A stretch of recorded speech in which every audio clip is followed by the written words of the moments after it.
എല്ലാവർക്കും ഒരു variety item കാണിച്ചു തരാം.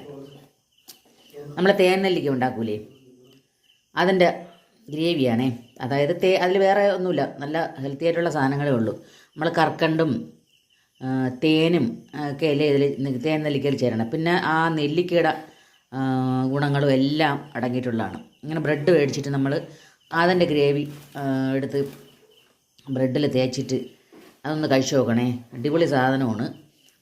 നമ്മൾ ജാമൊക്കെ കടയിൽ നിന്ന് വാങ്ങിച്ച് കഴിക്കുന്നതിനേക്കാളും സൂപ്പറാണ്.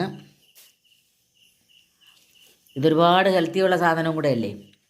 നിങ്ങൾ ജാമ് വാങ്ങിക്കുക, അല്ലെങ്കിൽ വെണ്ണ വാങ്ങിക്കുക, നെയ്യ് വാങ്ങിക്കുക ഒക്കെ ചെയ്യുന്നതിനേക്കാളും നല്ലത് ഏറ്റവും നല്ലതാണ്. കുട്ടികൾക്കൊക്കെ കൊടുത്താലും ഏറ്റവും നല്ലതാണിത്.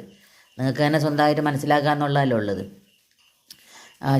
കാരണം തേൻ നെല്ലിക്ക തന്നെ എന്തോരം ഗുണങ്ങളുള്ളതാണ്. അതുപോലെ തന്നെയാണ് അതിൽ ചേർത്തിട്ടുള്ള സാധനങ്ങൾ. പിന്നെ നെയ്യല്ലല്ലോ, പിന്നെ തേനും കർക്കണ്ടുമാണ് നമ്മൾ ചേർക്കുന്നത്. നമ്മൾ പഞ്ചസാരയും ശർക്കരയൊന്നും ചേർക്കാറില്ല തേൻ നെല്ലിക്കയിൽ. അപ്പോൾ അതിൻ്റെ ഗ്രേവി വരണത് ബ്രെഡിൽ ഒന്നൊഴിച്ചിട്ട് കഴിച്ചു നോക്കണേ. ഏറ്റവും നല്ല സാധനമാണ്. എല്ലാവരും വീഡിയോ പിടിച്ച് ഇപ്പം ആദര കംപ്ലീറ്റ് തിന്ന് തീർക്കും. ബ്രെഡ് ഒരു ഇപ്പം മിക്കവാറും അകത്താക്കും.